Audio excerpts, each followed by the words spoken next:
Hi everybody, and welcome to another video on basically performance modifications we're looking at today. And we're going to talk about air filters. Now this is an air filter out of a what's called a Commodore. It's a General Motors manufactured car. This is a pretty standard run-of-the-mill air filter for it. Now as you can see, there's a lot of these holes. Now each one of these holes are what's called a power restriction hole.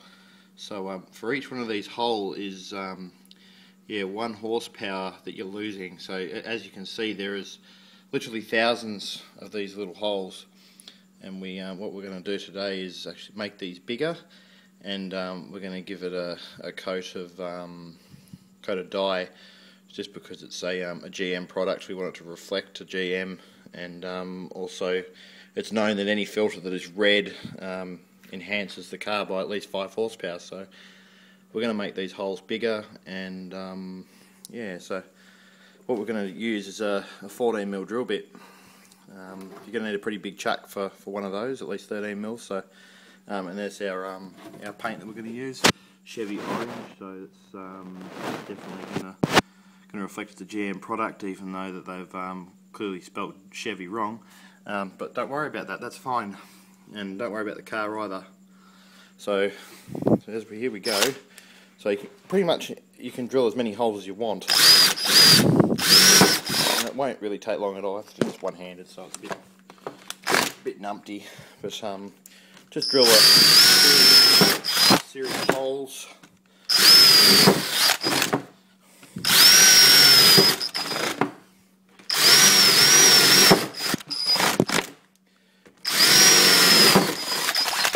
So you get the idea. You can just keep going with this, and if you really wanted to, if you want to maximise the performance, you get a hacksaw blade, and you run around the edges, and you cut out the whole thing. So you've got the frame, because you're going to need the frame in there, just to prove that you have got some sort of a filter element to the Department of Infrastructure.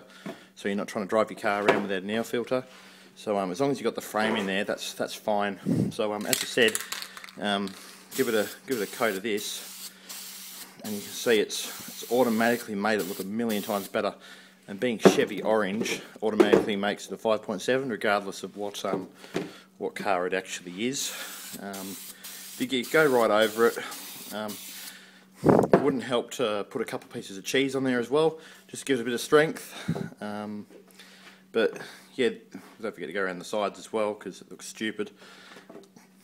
So that's how you make your car go better. As you can see, we've probably knocked out about 10 or so holes in each one of these holes. So there's 10, 20, 30, 40, 50, 60. That's extra 60 horsepower right there. So more holes, more horsepower, and yeah, well done.